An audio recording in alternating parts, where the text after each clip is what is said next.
how are things going with you with the campaigning? Things are going very well. I'm very, very confident that this election, free and fair, I'm the front runner. That is why I'm getting many arrows.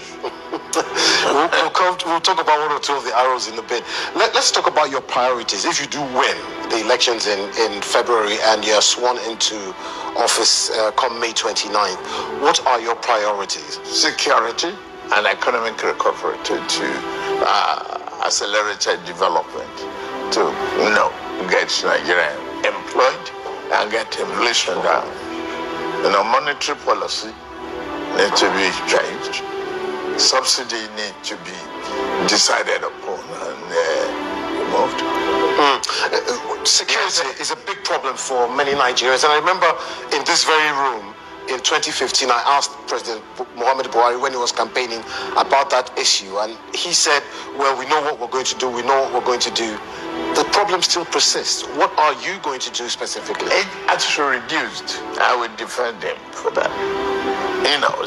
Then 17 local governments and about 4 states where we have flags of foreign jihadists in Nigeria. That is no more. That is long gone. To start a chaos is easy. To bring normalcy and redecorate is more difficult. Here we are. Barriers degraded, but not completely eliminated as worth.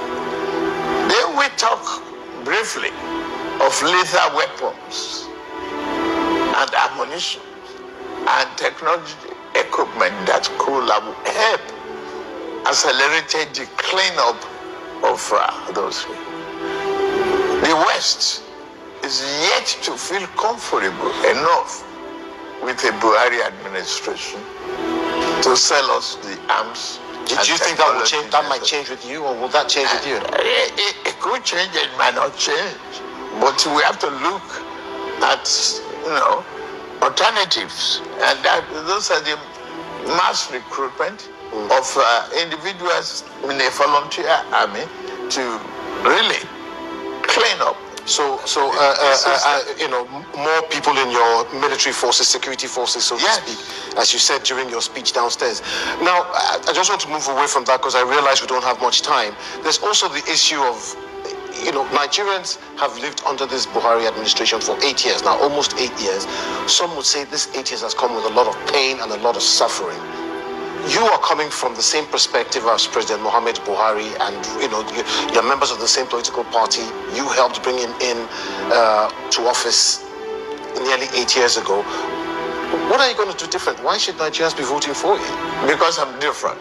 I am Bola Ahmed Tinubu. I have governed Lagos. I've built a modern state that could be a country on its own. I've led an administration that is so prudent. From 600 million internally generated revenue to 5 billion a month. That's a record. Nobody else can brag about that. I've treated and tamed the Atlantic Ocean surge in Nigeria that will have perished many people in Lagos. The infrastructural renewal of Lagos is excellent. I've continuity in Lagos. Buhari has done his best. I can't run away from him being my friend, my leader in the party. I will not. Okay, sir. I mean, when you talk about money generated in Lagos, and I want to come to your own personal self. When you talk about, you're a very wealthy man. Well, you are not my account. I'm not in your account, but this is speculation, and it's fine. You can actually rebut it or not. when I look at some publications, they say they are worth 4 billion, some is even more than that, but you refuse to explain where your wealth comes from. I know where you live in Lagos. It's a massive, sprawling mansion that takes up nearly a quarter of a street in a very expensive suburb. Why do you refuse? I mean, don't Nigerians have the right to know where the wealth of their next leader comes from? Because they got to know how to analyze and how to ask questions, not in the accusatory format. Are they enemy of wealth? If they are not enemy of wealth, investment do yield. I have an example of a Warren Buffett, one of the richest men in the country, in America and in the world. It started from stock buying and brokerages. I inherited great real estate. I turned the values around. I'm not denying my wealth. I've not been, I was the most investigated, the most accused governor in opposition up to, from for 8 years and up to 2007. And since I left the office, I'm still there. I've not taken any government appointment, no government contract.